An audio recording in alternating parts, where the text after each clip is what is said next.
नमस्कार, मैं हूं शम्स तहर खान और आप देख रहे हैं वारदात। 3 साल 8 महीने पहले ऋषिकेश में जिस अंकिता भंडारी का कत्ल हुआ था, उसी अंकिता भंडारी को इंसाफ दिलाने की मुहिम एक बार फिर से शुरू हो गई है। अंकिता को इंसाफ दिलाने के लिए उत्तराखंड में जगह जगह लोग सड़कों पर उतर आए। हालांकि 8 महीने पहले कोटद्वार की एक अदालत ने अंकिता मर्डर केस में 3 लोगों को उम्र कैद की सजा सुनाई थी, लेकिन अब अचानक सोशल मीडिया पर आए एक ऑडियो और वीडियो में यह दावा किया जा रहा है कि अंकिता मर्डर केस के पीछे एक वीवीआईपी नेता का हाथ है।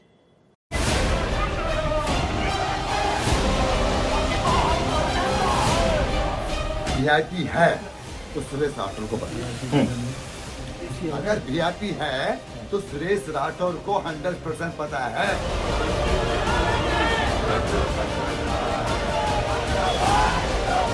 ईश्वर का नैसर्गिक लॉ आज काम आया है। कहीं ना कहीं उस बिटिया की आवाज आज किसी माध्यम से कहीं पे उठी है। तो सरकार से यही दरख्वास्त करेंगे कि जल्दी से जल्दी इसे न्याय दें।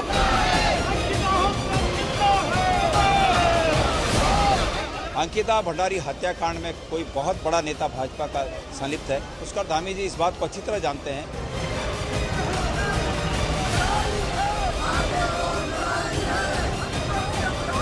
माननीय न्यायालय ने बिल्कुल स्पष्ट अपने आदेश में लिखा हुआ है कि अंकिता भंडारी को अंकित गुप्ता ने वीआईपी सर्विस देने के एवज में 10,000 रुपए देने की मांग की थी। कि सीबीआई से जांच हो और सुप्रीम कोर्ट के जो रिटायर्ड चीफ जस्टिस हैं उनकी निगरानी में हो।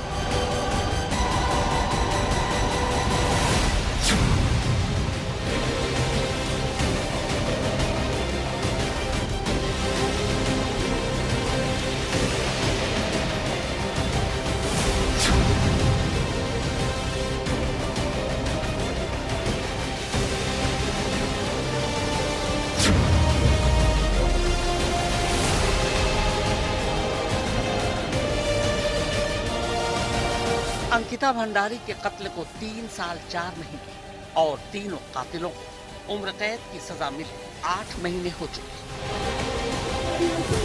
तो फिर कत्ल के 3 साल 4 महीने और उम्र कैद की सजा के 8 महीने बाद अब फिर से उसी अंकिता भंडारी को इंसाफ दिलाने के लिए उत्तराखंड में जगह जगह ये भीड़ सड़कों पर क्यों उतर आई है?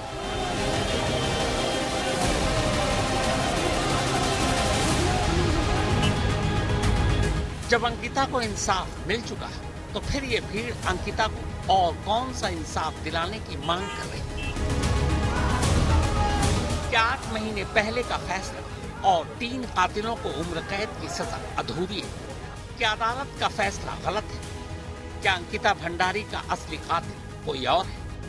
क्या ताकतवर लोगों ने एक ताकतवर वीआईपी को बचाने के लिए कानून और इंसाफ का ये सारा ड्रामा रचा? आखिर 3 साल और 4 महीने बाद अंकिता भंडारी का केस एक बार फिर से क्यों इतनी सुर्खियों में है कि खुद उत्तराखंड के मुख्यमंत्री पुष्कर धामी को सफाई देने के लिए बाकायदा प्रेस कॉन्फ्रेंस बुलानी पड़ी। बहुत जिम्मेदारी से बोल रहा हूँ, हम किसी जांच से कहीं जाने वाले नहीं हैं। हमें जो जांच की आवश्यकता पड़ेगी हम वो सब जांच करवाने को तैयार है। आप जिन्होंने शिकायत करी है उस अगर वो उनकी मंशा अगर साफ है, वो न्याय दिलाना चाहते हैं, हम भी न्याय दिलाना चाहते हैं। हमारी बेटी है, हमने न्याय के लिए ही उसके लिए इतना संघर्ष किया कि एक दिन भी आरोपी तीनों के तीनों जेल से बाहर नहीं आ पाए, एक दिन भी जेल से बाहर नहीं।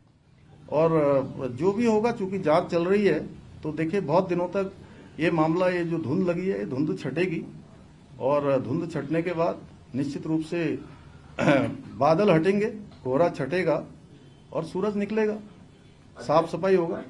आप लोगों को क्या ये नहीं लगता कि भाई एक नाम बोल दिया ऑडियो से, ऐसा ही ऑडियो पेपर लीक के मामले में भी हुआ था।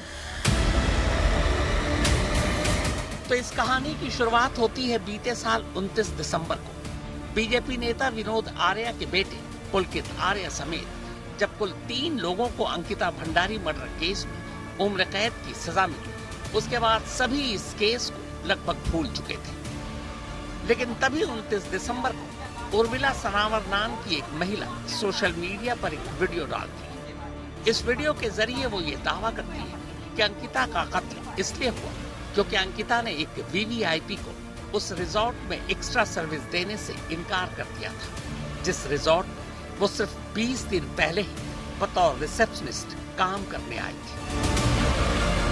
इस वीडियो के बाद उसी उर्मिला सनावर ने एक ऑडियो भी जारी किया, जिसमें दावा किया गया कि वो वीवीआईपी नेता ही अंकिता के कत्ल के लिए जिम्मेदार है। इस ऑडियो और वीडियो में उस वीवीआईपी नेता का नाम भी लिया गया। हम यहाँ उस वीवीआईपी नेता का नाम इसलिए नहीं ले सकते क्योंकि दिल्ली हाई कोर्ट ने ऐसा करने पर आज यानी 7 जनवरी को रोक लगा दी है। दरअसल इस ऑडियो वीडियो के सामने आने के बाद वो वीवीआईपी नेता सीधे दिल्ली हाई कोर्ट पहुंच गया। उसी की अर्जी पर दिल्ली हाई कोर्ट ने अंकिता भंडारी केस को लेकर इस वीवीआईपी नेता का नाम लेने पर रोक लगा दी। श्री दुष्यंत गौतम जी, जो कि पिछले 5 दशक से सार्वजनिक जीवन में हैं, जनता की सेवा कर रहे हैं और भारतीय जनता पार्टी के सम्मानित नेता हैं, एक कुंठित प्रयास कांग्रेस पार्टी द्वारा और आम आदमी पार्टी द्वारा किया जा रहा था कि उनके मान सम्मान पर धब्बा लगाया जाए और बिना तथ्यों के, बिना प्रमाण के। आज उच्च न्यायालय ने हमारी दलीलें सुनने के बाद एक आदेश पारित किया है, जिसमें Indian National Congress through its president Mallikarjun खड़गे ji, Aam Aadmi party through its convener Arvind Kejriwal ji को निर्देशित किया गया है कि ये जो डेफेमेटरी पोस्ट है इनको तुरंत अपने ऑफिशियल हैंडल से हटाएं और आगे भी ऐसा कोई आपत्तिजनक, मानहानि वाला पोस्ट नहीं डालेंगे, ये भी निर्देशित किया है। अब आइए उस वीवीआईपी नेता के नाम को माइनस करते हुए उस वीडियो और ऑडियो की थोड़ी सी झलकियां सुनते हैं, जिसकी वजह से उत्तराखंड में अचानक अंकिता भंडारी केस एक बार फिर से जिंदा हो उठा है और लोग उस वीवीआईपी नेता के खिलाफ कार्रवाई की मांग को लेकर जगह जगह धरना प्रदर्शन कर रहे हैं। दरअसल उर्मिला सनावर नाम की जिस महिला ने ऑडियो वीडियो के जरिए ये दावा किया है, वो एक एक्ट्रेस होने के साथ साथ खुद को हरिद्वार से बीजेपी के एक पूर्व विधायक सुरेश राठौर की दूसरी पत्नी बताती है। उर्मिला ने अंकिता भंडारी के कत्ल से जुड़ा जो ऑडियो जारी किया है, उसमें उसकी अपनी आवाज के अलावा जो दूसरी आवाज है वो उसी सुरेश राठौर की है। इसी ऑडियो में सुरेश राठौर उर्मिला को ये बता रहा है कि अंकिता का कत्ल क्यों और कैसे हुआ और बीजेपी का वो वीवीआईपी नेता कौन है।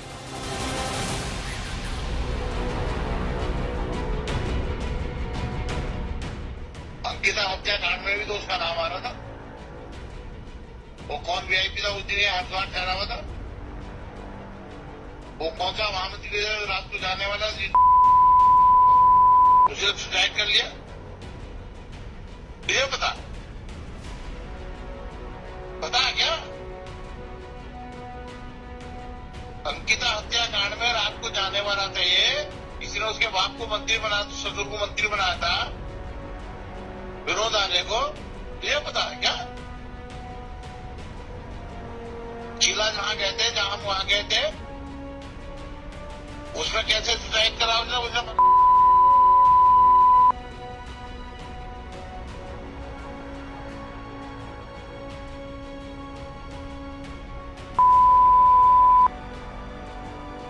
और सुन, ये यूनिवर्स है, ये भगवान है, सजा मिलती है, ये नहीं जल्दी मिल जाए।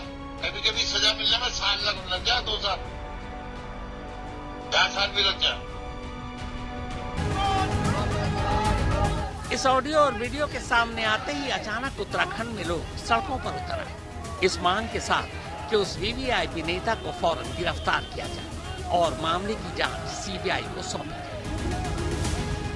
यहाँ तक कि खुद बीजेपी के अंदर ही बहुत सारे नेताओं ने मुख्यमंत्री धामी से अंकिता भंडारी केस की फिर से जांच कराने की मांग रखी है। खुद अंकिता भंडारी के पिता ने भी मुख्यमंत्री से ये मांग की है कि जो नए सबूत सामने आए उसके मद्देनजर अंकिता भंडारी केस की जांच दोबारा होनी चाहिए और ये जांच सीबीआई को सौंपी जानी चाहिए। इसी मांग को लेकर मुख्यमंत्री धामी के दफ्तर के बाहर धरना दिया गया।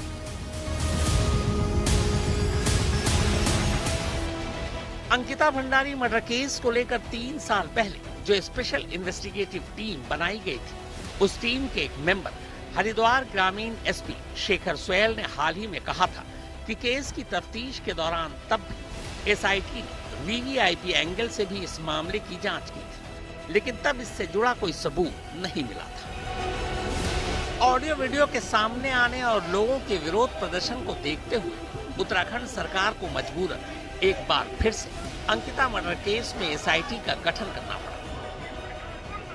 एसआईटी ने बुधवार को उर्मिला सनावर से उनके ऑडियो वीडियो और दावों के बारे में लंबी पूछताछ की। हालांकि इससे पहले उत्तराखंड सरकार और उत्तराखंड पुलिस ने यह कहा था कि ऑडियो वीडियो जारी करने के बाद उर्मिला कहीं गायब हो गई है, लेकिन बुधवार को उर्मिला खुद ही एसआईटी के सामने पहुंची। एसआईटी उर्मिला से ऑडियो वीडियो की विश्वसनीयता के साथ साथ ये भी जानना चाहती है कि उन्होंने इस बात का खुलासा इतने साल बाद क्यों किया।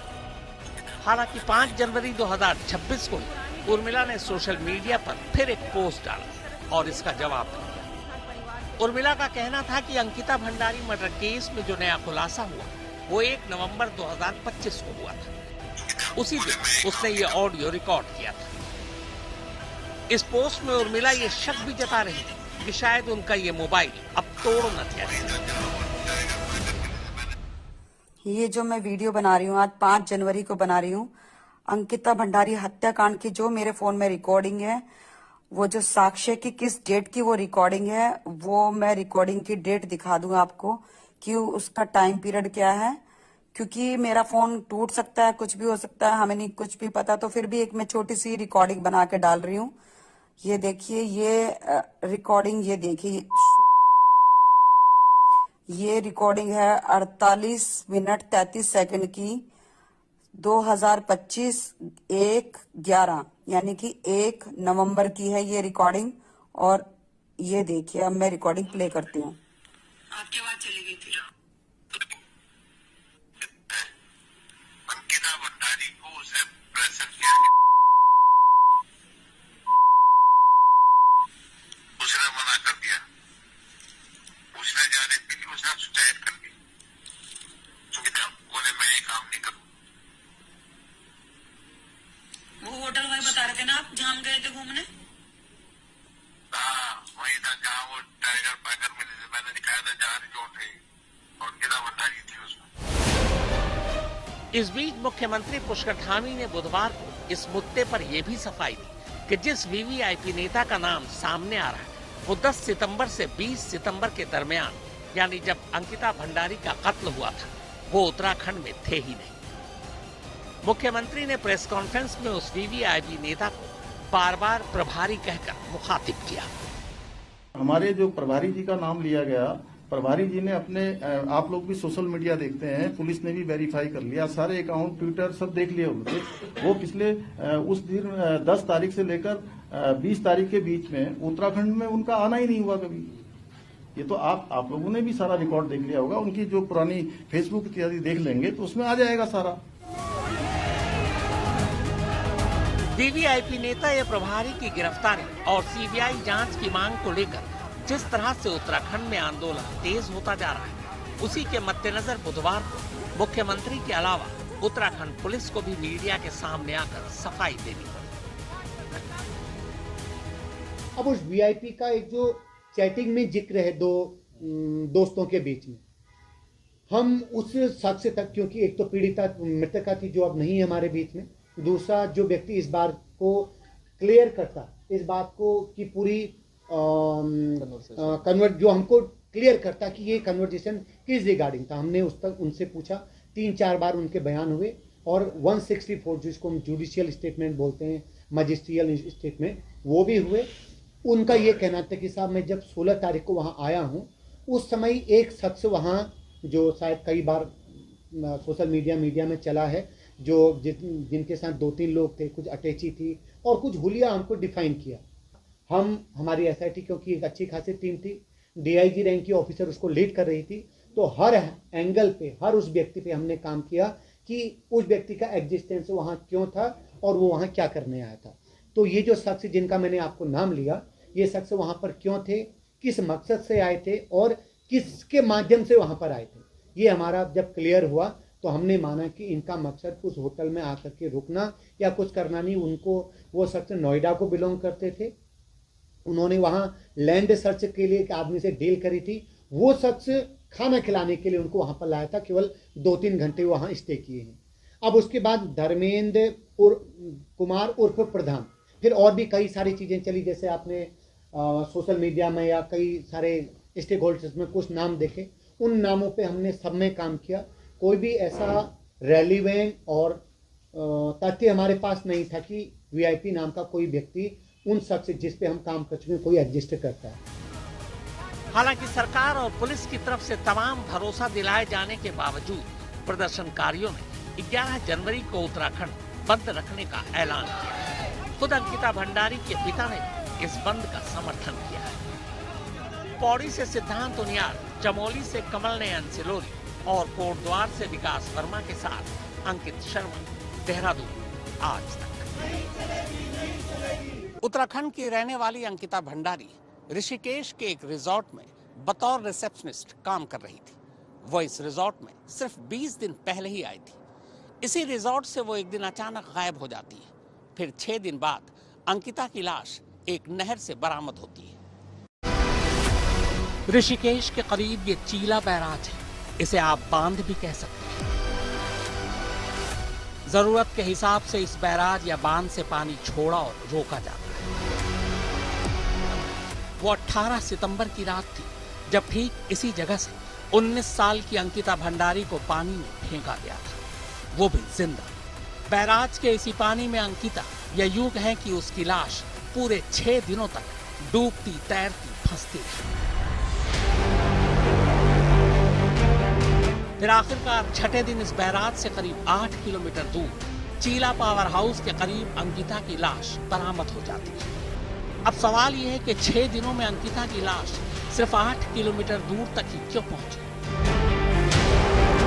तो जवाब यह है कि अगर बैराज के पानी को कम न किया जाता तो शायद अंकिता की लाश कभी मिलती ही नहीं, और यही कातिल चाहते थे। मगर शुक्र है कि न सिर्फ अंकिता की लाश मिली, बल्कि इसके साथ ही यह खुलासा भी हो गया कि अंकिता को मारा गया है। मारा गया है क्योंकि वो एक ऐसा सच उजागर करने जा रही थी जो कातिलों को कतई बर्दाश्त नहीं था।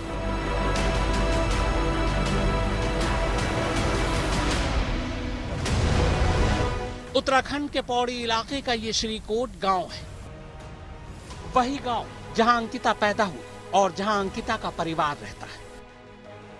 12वीं पास करने के बाद अंकिता ने होटल मैनेजमेंट का कोर्स किया था। इस दौरान उत्तराखंड के लोग भी कोरोना की चपेट में थे। अंकिता और उसके परिवार पर भी इसका असर पड़ा। अब जब कोरोना का कहर थोड़ा कम होने लगा तो उत्तराखंड में भी सैलानी वापस आने लगे थे। लिहाजा होटल मैनेजमेंट का कोर्स पूरा करने के बाद पिछले महीने ही 18 अगस्त को अंकिता ने हरिद्वार से करीब 8 किलोमीटर दूर वनंतरा रिजॉर्ट में अपनी पहली नौकरी बतौर रिसेप्शनिस्ट ज्वाइन की। इस रिजॉर्ट से अंकिता के घर और गांव की दूरी करीब 150 किलोमीटर है, लिहाजा रोज आना जाना मुमकिन नहीं था। ऐसे में अंकिता इसी रिजॉर्ट में एक कमरे में रहने लगी। अंकिता को रिजॉर्ट में नौकरी करते हुए पूरा 1 महीना हो चुका था और ठीक 1 महीने बाद 18 सितंबर की रात अंकिता अचानक गायब हो जाती है। पूरी रात बीत जाती है, अंकिता की गुमशुदगी की किसी को भनक तक नहीं लगती। फिर अगले रोज यानी 19 सितंबर की सुबह रिजॉर्ट का मालिक पुलकित आर्य लोकल पुलिस स्टेशन जाता है और अंकिता की गुमशुदगी की रिपोर्ट लिखाता है। इसके बाद वो अंकिता के घर वालों को भी फोन कर उसकी गुमशुदगी की जानकारी देता है। अंकिता का मोबाइल बंद था। खबर सुनते ही अंकिता का परिवार बदहवास ऋषिकेश की तरफ भागता है। अंकिता के माँ बाप 3-4 घंटे तक पुलिस स्टेशन में भटकते रहते हैं, पर उनकी रिपोर्ट नहीं लिखी जाती, जबकि वो बाकायदा पुलकित का नाम ले रहे थे। हालांकि इस दौरान पुलकित के पूर्व मंत्री पिता विनोद आर्य की उसी थाने में बाकायदा आओ भगत हो रही थी। उत्तराखंड पुलिस की बेरुखी को देखकर अब अंकिता का परिवार डीएम के पास पहुंचता है। डीएम पुलिस को आदेश देते हैं।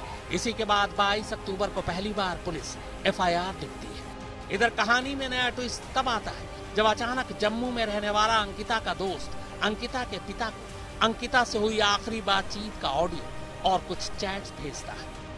यह अंकिता का अपने दोस्त को किया आखिरी कॉल और वो चैट। मैं करण बोल रहा हूँ, क्या हुआ? प्लीज मेरे को ले जा दो दुकान तक। चल चलो गाड़ी घुमा, चल नीचे नीचे चल, नीचे चल। अरे चलना, आ रहे हैं हम, आ रहे हैं 2 मिनट।